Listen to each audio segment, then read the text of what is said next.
नमस्कार दोस्तों, मैं हूं ममता तिवारी और आप सभी का स्वागत करती हूं मेरे चैनल ममताज वे में।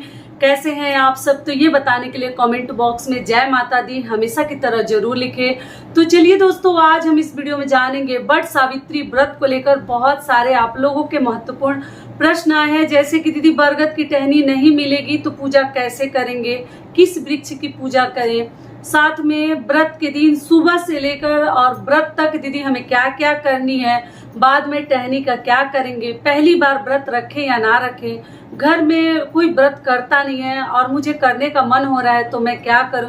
मतलब इसी प्रकार के तमाम ऐसे महत्वपूर्ण प्रश्न आप लोगों ने किए हैं, तो सभी प्रश्नों के उत्तर आज हम इस वीडियो में जानेंगे। तो आप लोग बने रहिए मेरे साथ मेरे चैनल पर। अगर आपको मेरा वीडियो पसंद आता है तो प्लीज आप मेरे चैनल को सब्सक्राइब कर दीजिएगा, बेल आइकन को प्रेस कर दीजिएगा, जिससे कि मेरे वीडियो के नए नोटिफिकेशन आप सभी के पास सबसे पहले पहुंचे। तो चलिए शुरू करते हैं और सभी महत्वपूर्ण बातें जान लेते हैं। तो सबसे पहले दोस्तों आपको बता दूं कि वट सावित्री का व्रत हम ज्येष्ठ माह के कृष्ण पक्ष की अमावस्या तिथि को रखते हैं और कुछ लोग वहीं पर पूर्णिमा तिथि के दिन रखते हैं। मतलब ज्येष्ठ महीने में जब पूर्णिमा पड़ती है तब वो लोग करते हैं। तो हर घर के नियम मान्यताएं अलग हैं, हर क्षेत्र में अलग अलग तरीके से लोग करते हैं। तो आपको बता दूं इस साल 2024 में वट सावित्री कब है? 6 जून को, दिन है गुरुवार, ठीक है। और जो लोग पूर्णिमा के दिन करते हैं तो 21 जून को पड़ा है, आगे मैं वीडियो डालूंगी। तो हम लोगों को गुरुवार के दिन व्रत रखनी है और उस दिन वट सावित्री की पूजा, जो व्रत नहीं भी रखते हैं वो पूजा पाठ करेंगे, फेरी भौरी सब लगाएंगे।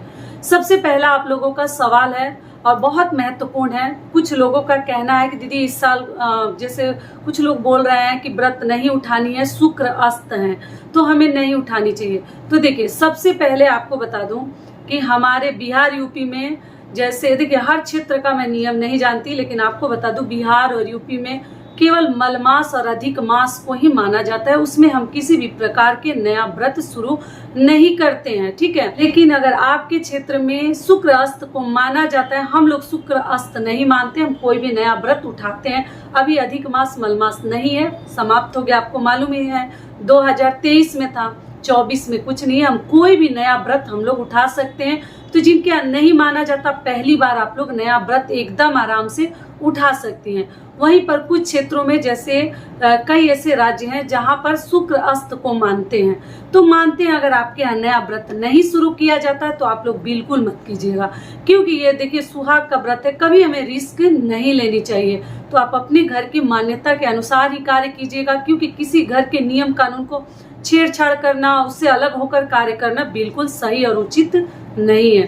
क्लियर हो गया? अगला आप लोगों का महत्वपूर्ण सवाल है कि दीदी हमारे घर में जैसे कोई करता नहीं है, अभी तक किसी ने नहीं किया, ना जेठानी ना देवरानी ना सास, कोई नहीं किया है, तो क्या हमें करने का दिल हो रहा है? हमारे आसपास के लोग करते हैं तो क्या हम कर सकते हैं? तो देखिए, आप कर सकते हैं। अगर आपके यहाँ होता ही नहीं है तब तो सहना और नहीं सहना तो कुछ मायने ही नहीं रखता। लेकिन कुछ लोगों के यहाँ जैसे ये व्रत सहता नहीं है, उस दिन कुछ ना कुछ ऐसी दुर्घटना हो जाती है, कुछ ऐसा घटना मतलब हो जाता है कि वो व्रत उस दिन से उस घर में नहीं किया जाता है। कब किया जाता है? जब फिर कोई नया जनरेशन, कोई नया बच्चा अगर उस दिन पर जन्म ले लेता है, तब वो व्रत फिर से शुरू हो जाता है और जो मान रहता है वो खत्म हो जाता है, समाप्त हो जाता है, ठीक है। बातों को ध्यान से समझिएगा। तो अगर आपके यहाँ अभी तक किसी ने नहीं किया है और जानते ही नहीं थे, तब तो आप लोग उठा सकते हैं। अपने बड़ों से जरूर एक बार राय सलाह ले लीजिएगा, अपनी मर्जी से मत कीजिएगा, ठीक है। इस बात का ध्यान रखिएगा। और वहीं पर कुछ लोगों के यहाँ जैसे नहीं सहता है, बहुत पहले कुछ हुआ था और घर में कोई नहीं करता है, तो आप मत कीजिए, तब आपको करने की जरूरत नहीं है। बहुत लोगों के यहाँ कई ऐसे व्रत है जो मान हो जाते हैं, सहता नहीं है, तो आपको बिल्कुल रिस्क लेने की जरूरत नहीं है। आप लोग पूजा पाठ मन में कर लीजिए, घर के मंदिर में कर लीजिएगा। क्लियर हो गया दोनों चीजें? और अगला आप लोगों का महत्वपूर्ण सवाल है कि जैसे कि हमारे आसपास बरगद का वृक्ष नहीं है, तो पहला नियम है कि बरगद का वृक्ष नहीं है तो आप जो है एक दिन पहले व्रत के दिन कभी वृक्ष को, टहनी को नुकसान ना पहुंचाए, क्षति ना पहुंचाए, क्योंकि बिल्कुल सही नहीं है। उस दिन तोड़िएगा ममोड़िएगा मत आप लोग। ये क्लियर हो गया? पत्ते वगैरह तोड़कर आप श्रृंगार कर सकते हैं, जूड़े में लगाते हैं, लगाकर ही फेरी लगाते हैं। दूसरी चीज क्या है कि अगर मान लीजिए मिलता है तो एक दिन पहले ही तोड़ कर लाकर गमले वगैरह में बाल्टी के पानी में रख दीजिएगा, मुरझाएगा नहीं, क्योंकि व्रत के दिन हमें नहीं तोड़नी है। और जिनको मिल ही नहीं रही है, एकदम कहीं आस पास भी नहीं है कि टहनी भी लेकर आए, तो अब क्या कीजिएगा, या तो कलश रखकर घर में पूजा पाठ कर लीजिए, क्योंकि कलश रखने से भी पूजा पाठ मान्य होता है। सभी देवी देवताओं का उसमें हम आवाहन करते हैं, तो सावित्री माता का नाम लेकर एक कलश आप लोग रख लीजिएगा। घर में पूजा करते हैं तो कई लोग ऐसे भी कलश रखते हैं, हम लोग कलश नहीं रखते हैं। पहले आपको बता दूं, मैं कई ऐसे वीडियोज डाल चुकी हूँ, हम लोग कलश नहीं रखते हैं, ना बाहर जाते हैं तो रखते हैं, मतलब बरगद वृक्ष के पास भी नहीं रखते, और घर में भी अगर पूजा करते हैं नॉर्मल विधि से करते हैं, कलश नहीं रखते हैं। लेकिन कुछ लोगों के यहाँ कलश रखकर पूजा किया जाता है। आप बिल्कुल अपने घर के अनुसार ही कार्य कीजिएगा, किसी के बताए अनुसार मत कीजिएगा। बड़ों से जरूर एक बार पूछ लीजिएगा। ये हो गया। अगली चीज क्या है कि मान लीजिए जिनको नहीं मिलता है तो कलश रख लेंगे। और दूसरा नियम क्या है कि अगर आप चाहे तो तुलसी जी में भी फेरी लगा सकते हैं, पूजा पाठ कर सकते हैं, और वहीं पर सावित्री माता की फोटो बनाकर, सावित्री देवी की, आप लोग किसी लकड़ी के पाटे पर, जैसे कि हम सोमवती अमावस्या में बताई थी, या किसी पत्ते पर बनाकर वहां खड़ा कर लीजिए और अपना फेरी लगा लीजिए, पूजा पाठ कर लीजिए। तुलसी जी को ही साक्षी मान लीजिए। क्या कीजिएगा, अगर नहीं मिलेगा तो कुछ तो उसका उपाय निकालना पड़ेगा। तो पहला एक कलश रखकर, दूसरा तुलसी जी में।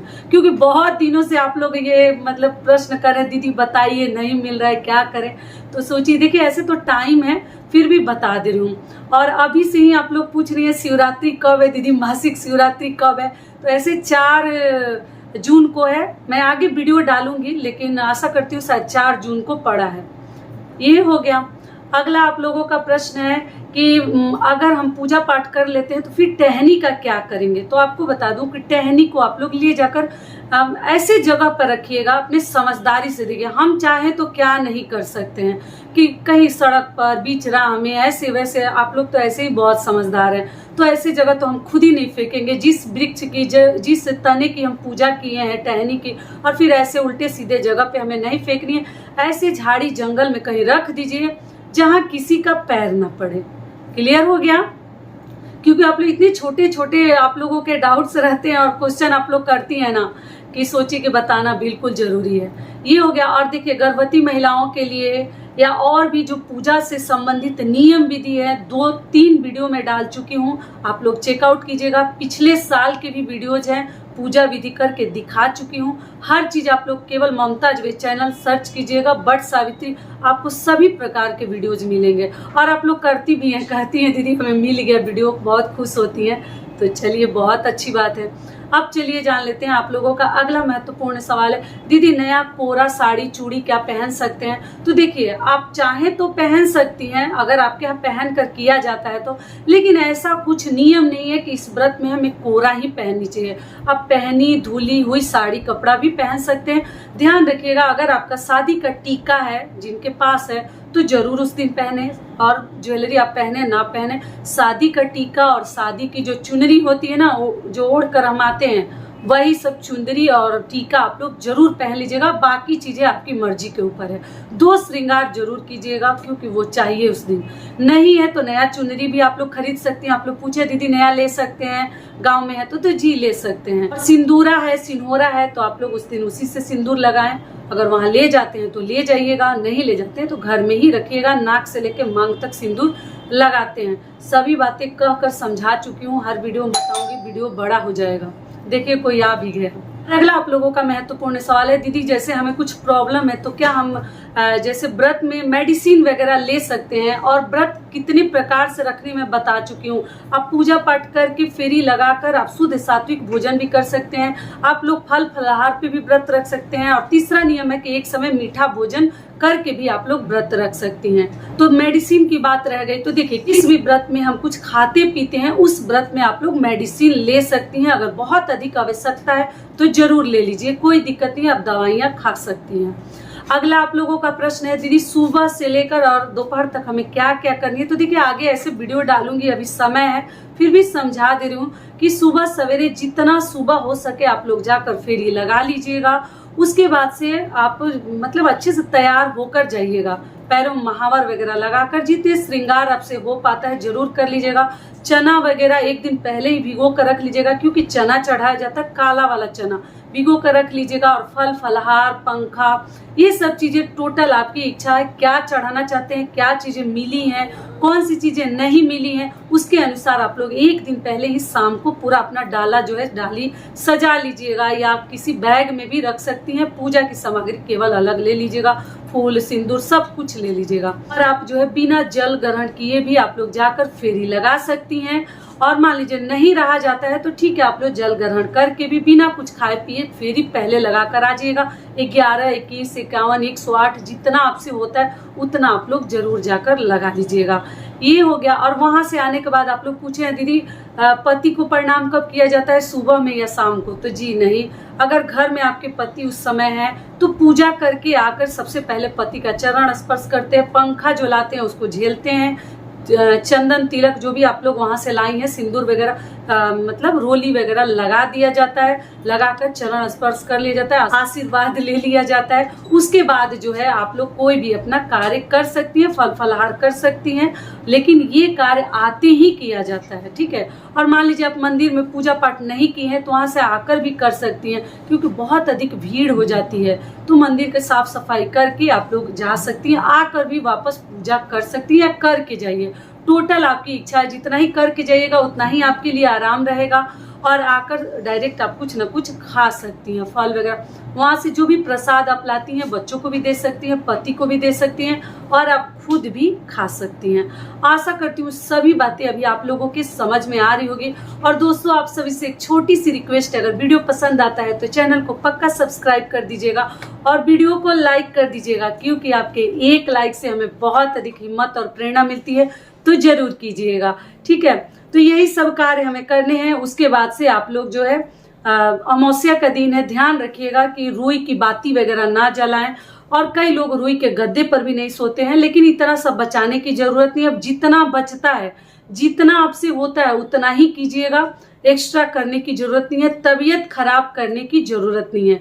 पूजा विधि बता चुकी हूँ, नियम विधि बता चुकी हूँ, कथा जरूर सुन लीजिएगा, हर चीज मैं बता चुकी हूँ। आप लोग मेरे चैनल पे चेकआउट कीजिएगा, सभी प्रकार के वीडियोज आपको मिल जाएंगे। तो आशा करती हूँ सभी बातें अभी आप लोगों के समझ में आ गई होगी।